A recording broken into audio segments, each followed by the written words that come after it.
সুপ্রিয় দর্শক, আমন্ত্রণ জানাচ্ছি জনতার গোয়েন্দা জনতার কথায়। যে যেখানে বসে অনুষ্ঠান দেখছেন সবাইকে স্বাগত।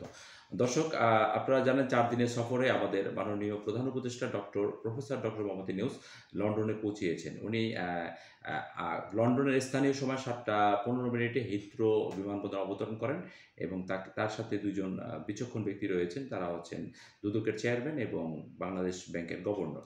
এর মধ্যে লন্ডনে পৌঁছানোর আ মাত্রই আমরা আরেকটি সংবাদ পেলাম। সেটা হচ্ছে ডক্টর ইউনূস তারেক রহমানের বৈঠক টার্নিং পয়েন্ট হতে পারে বলে মনে করেন আ আ মির্জা ফখরুল ইসলাম, বিএনপির মহাসচিব।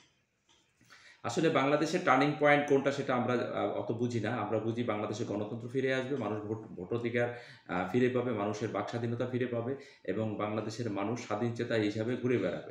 এটাই হচ্ছে আমাদের সবচাইতে বড় পাওয়া। বাংলাদেশের গণতন্ত্র ফিরে আসুক, আর গণতন্ত্র ফিরে আসলে বাংলাদেশে একটি সুন্দর ভালো একটি নির্বাচন আ হতে হবে। আর নির্বাচন হতে হলে বাংলাদেশে তো যেহেতু আওয়ামী লীগ নিষিদ্ধ হয়েছে এবং বাংলাদেশে আপনারা জানেন যে জাতিসংঘের যেই জরিপ হয়েছিল, সেই জরিপের ভিতরে ১৪০০ আমাদের ছাত্র জনতা নিহত হয়েছিল এবং বাংলাদেশের হিসাবে ১৬০০ আর তাদের হিসাবে ১৪০০। তো গণঅভ্যুত্থানের কারণে যেই নিহত হয়েছে, যে মানুষগুলো মারা গেছে, এইজন্য আওয়ামী লীগকে নিষিদ্ধ করা হয়েছে, ছাত্রলীগ নিষিদ্ধ হয়েছে এবং কিন্তু আওয়ামী লীগের একটা ভোট ব্যাংক কিন্তু রয়েছে। এটা মাথায় রাখতে হবে। এই মুহূর্তে বাংলাদেশে যদি বড় কোনো পার্টি থাকে সেটা হচ্ছে জাতীয়তাবাদী দল বিএনপি। আর সেই বিএনপিকে ছাড়া বাংলাদেশে আর কোনো তেমন কোনো রাজনৈতিক দল নেই বললেই চলে। যারা আছে তারা তেমন কিছুই না। জামাতে ইসলামের সামান্য কিছু ভোট রয়েছে।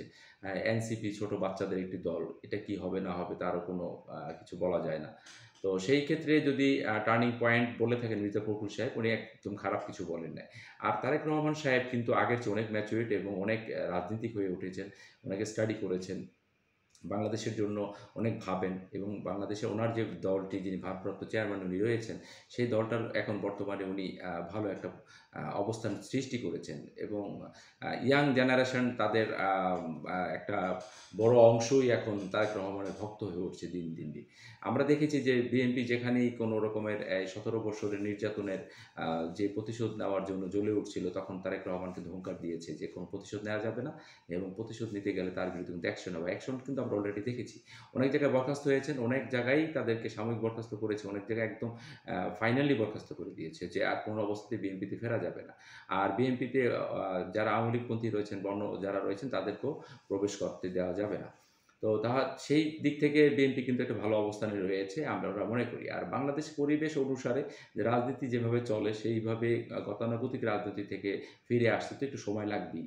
সেখানে যদি আপনি কাউকে দিয়ে আ কিছু আশা করেন সেটা একদম ভুল হবে। টার্নিং পয়েন্টটি ভালো হোক, আমরাও চাই। প্রফেসর ডক্টর মোহাম্মদ ইউনূস তারেক সাহেবের সাথে বসে একটি সুন্দর একটা প্ল্যান করুক, সেটা আমরাও চাই। বাংলাদেশের গণতন্ত্র ফিরে আসুক, সবাই চাই এটা, আমরাও চাই। ভোটাধিকার যাতে প্রয়োগ করতে পারি। ধন্যবাদ দর্শক, ভালো থাকবেন। আবারও দেখা হবে কোনো এক অনুষ্ঠানে।